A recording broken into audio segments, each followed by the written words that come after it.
Hello, and welcome to my home away from home. My name is Valerie Marcus, and I'm currently a 5th grade teacher at Spirit Elementary.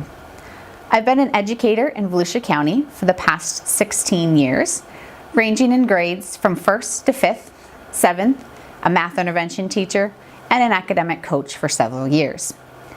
Being with the students has always been my passion, which is why I returned to the classroom this year as a classroom teacher.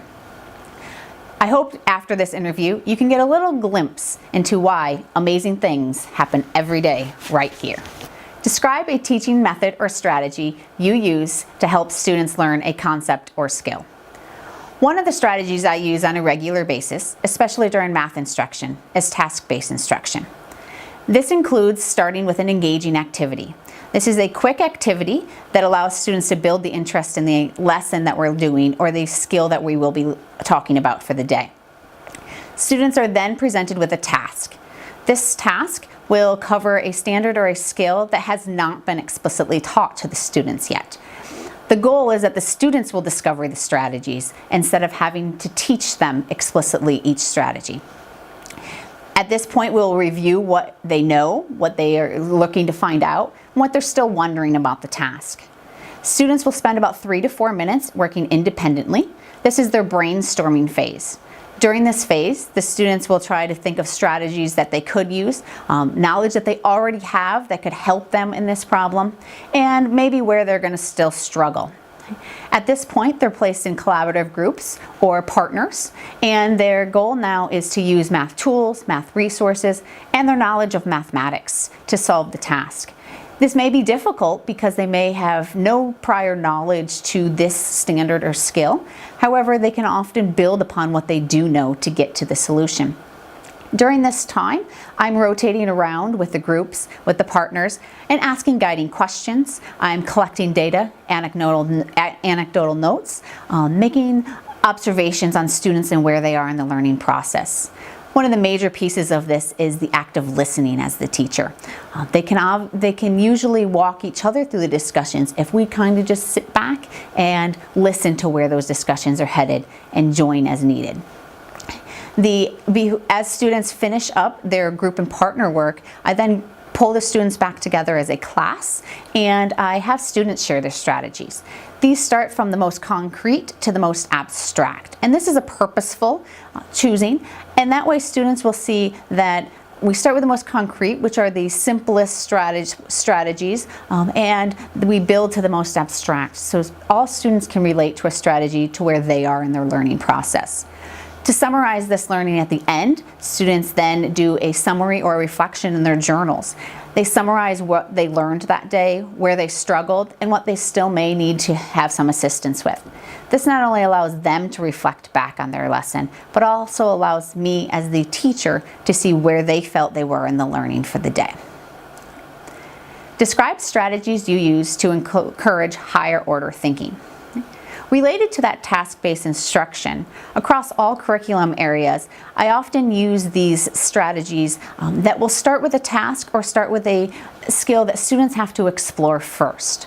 By doing that exploration piece, students are encouraged to ask themselves questions and to reflect on their own learning to try to come to a solution to the problem.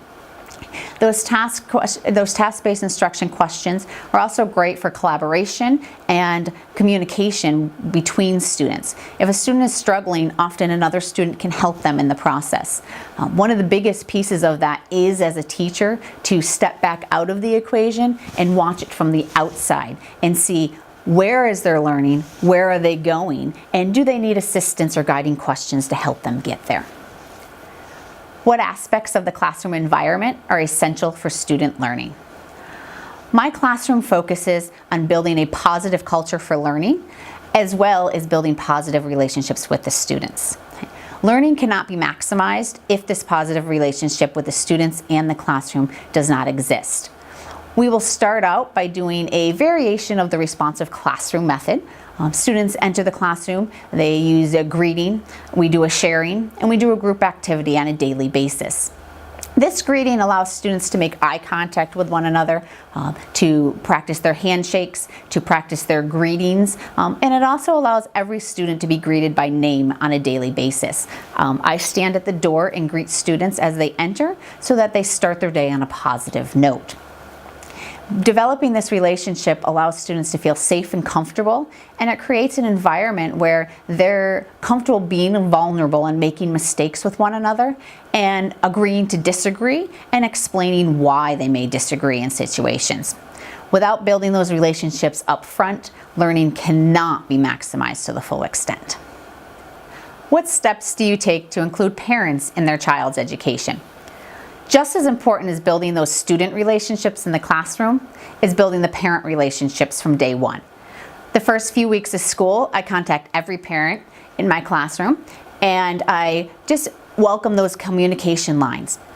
I give a positive comment about their child and I welcome both them and their child into the classroom, because without parent support, the student's learning cannot be maximized. By creating this parental communication at the beginning of the school year, it is much more comfortable to communicate to a parent or to contact a parent if you are having struggles or issues with their child, and you can work together to solve those problems for the benefit of their child.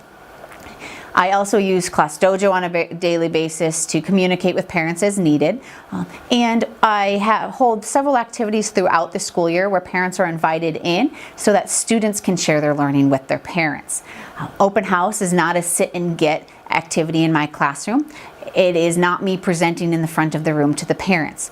It's the students sharing what they have learned and the students guiding their parents through our learning process throughout the day. What engagement strategies do you use to capitalize on student background knowledge and experience when teaching concepts or skills? One of the most effective strategies that I use, especially in science instruction, is the 5E strategy. This strategy starts with the engage piece. This can be a short video clip, it can be a photo, it can be me doing a little science investigation just to get the students excited about the learning, and also can help me give background knowledge on the students and what they already know. During this process, the students then move to the explore phase. This is the exciting phase of the scientific process.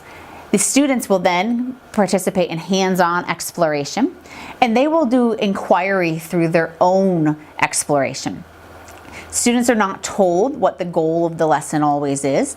They are expected to follow the steps or to explore and try to reach a conclusion without a teacher guidance the entire time.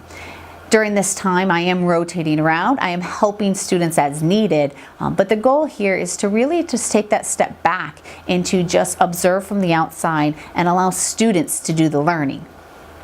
The third step is the explain phase. Once the students have that hands-on exploration, their goal now is to actually explain what they learned. That explore phase really helps students level the playing field for their background knowledge. Students that already had that knowledge get a little bit more in depth, and students that did not have that background knowledge or the exposure to that knowledge have now been able to explore and create their own knowledge. They communicate with one another and develop their conclusions together.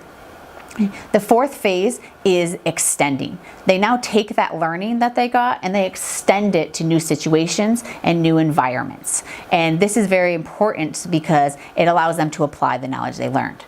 Throughout the whole process is our evaluation piece, and students and teachers are evaluating. The teachers are evaluating use observations and rubrics and end of the activity assessments, but students are also assessing where they are in the learning throughout the lesson.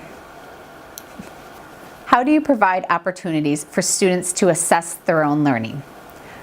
According to John Hattie, student self-assessment is a very high impact learning strategy. So I try to employ this into many aspects of my teaching. The first thing at the very beginning of the school year, students are taught first how to set goals, and then we set both long and short-term goals for each student. These students are displayed in the classroom, and we continuously meet throughout the year and we review these goals and their progress towards the goals. Students will track their progress, and as they meet goals, they will continue to make new goals for themselves to reach those high expectations. Students also use other forms of self-assessment. We often graph pre and post assessments. This graphing piece makes that strategy more impactful for students to actually see their growth in a graph form rather than just on paper or being told by their teacher where their growth is. Okay. One of the other strategies that I use on a daily basis is the summary and reflection statements in their journals. This goes across many curriculum areas as well, and these summary statements summarize their learning for the day. They reflect back on what they learned. They talk about whether they met their learning targets or their learning intentions, and they discuss how they could master the standard if they haven't already, or where they struggled today. That reflection piece is a huge part of their self-assessment on a daily basis. How do you use student data to inform your instruction? Student data is the basis for all instruction in my classroom. I collect data on a daily basis for students. This includes anecdotal notes, it includes observations, it includes checklists and rubrics, and I rotate around on a daily basis, seeing where students are in their learning and making notes. These notes are used to not only guide the lesson for that day, but to also plan future lessons, to plan intervention and enrichment lessons for students as they master the standards or as they struggle with a standard. And it also allows me to track their progress, so when I do assess at the end of a unit, I am pretty aware of how that student will achieve and how much success they will have. And I know that the goal is to not wait till the end of that assessment, end of the unit to assess, but to go throughout the unit and assess so that you know that those students are mastering the content and are getting the interventions they need when they are not.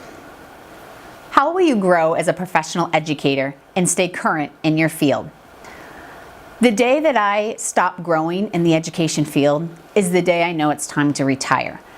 I've spent 16 years as an educator, and I'm nowhere near as great as a teacher as I know I can be. Each and every day, each and every year, each and every moment, I learn something that can be more impactful in a student's life. I continuously seek out professional learning experiences that are of benefit to both my students and of interest to me. I also teach professional learning experiences. I'm a Number Talks trainer, a CHAMPS trainer, a response to text trainer.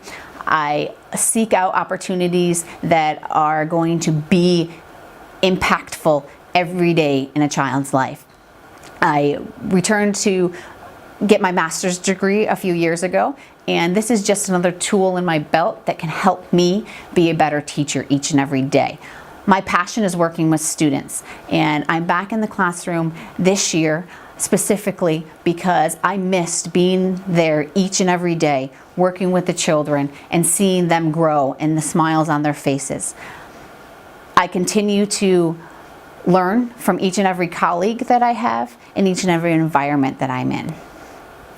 In conclusion today, I would like to thank you for your time and consideration, and I would like to leave you with one quote that I live my classroom by. Be the change that you want to see in the world. As I tell my students, if you can walk out the door knowing that you are being the change that you would want to see in the world, you know you've made your good choices for the day. I live my life by this quote as well.